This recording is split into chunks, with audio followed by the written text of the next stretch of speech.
Alright, we're just going to go for a drive in the Elantra Sport. Just let you know what I think of this. So, first glance when jumping into this, seats are buckety, they keep you in, which is quite nice, but still comfortable. Steering wheel's nice and nice to hold, I should say. The screen is angled towards the driver, which is a nice thing again. All the dials are nice. The dials, the speedos and the tacho look good because they've got that sporty look. And it does have a bit of pull to it as well, which is nice.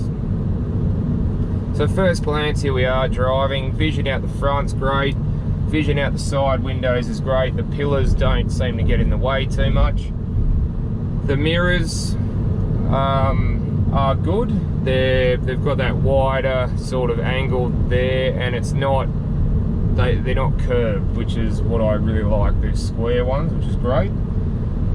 Other additions that I like, the air conditioning vents have got these chrome bits on them as well, which are a nice necessity, or a nice thing, I suppose, addition to have it here.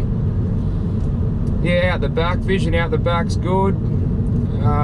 Space, as in width, for me is very good. Nice armrest here for me.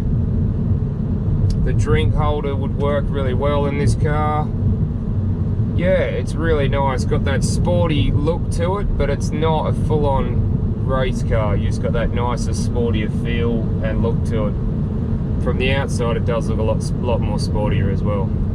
So we're doing about 60 odd kilometers now. Road noise is, well, there's not much of it really. Even though this rides on 18s, there's not a lot of road noise, which is a really, really good thing.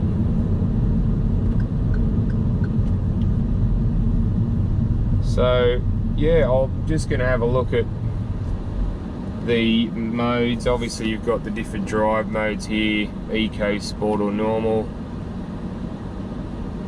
I'll pop it onto sport mode and sports mode on the gearbox and see how we go.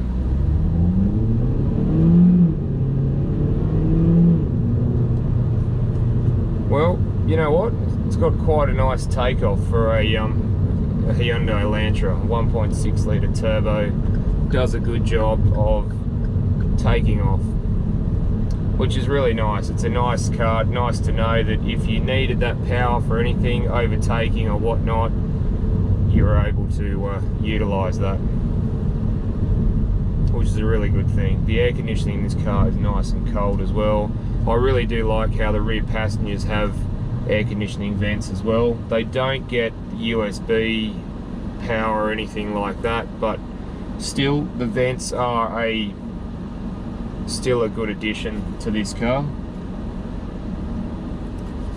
Otherwise, I love the steering wheel. The bottom of the steering wheel is flat, but just in normal mode, when you take off, a couple of things I did, well, one thing I did notice was the dry clutch transmission. When you take off ever so gently, it's not like a normal, it feels like there's something stopping it because it's just how that's made.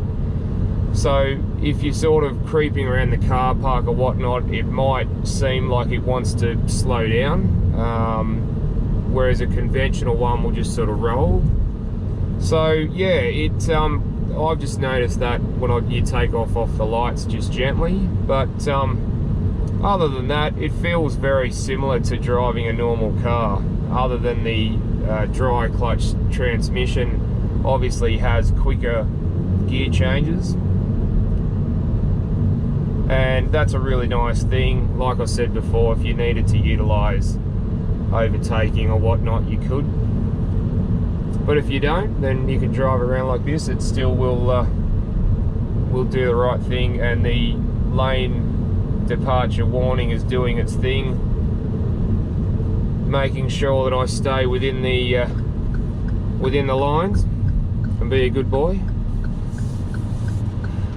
So yeah guys, other than that, I like it. I think I'd say 8.5 out of 10 10 this one.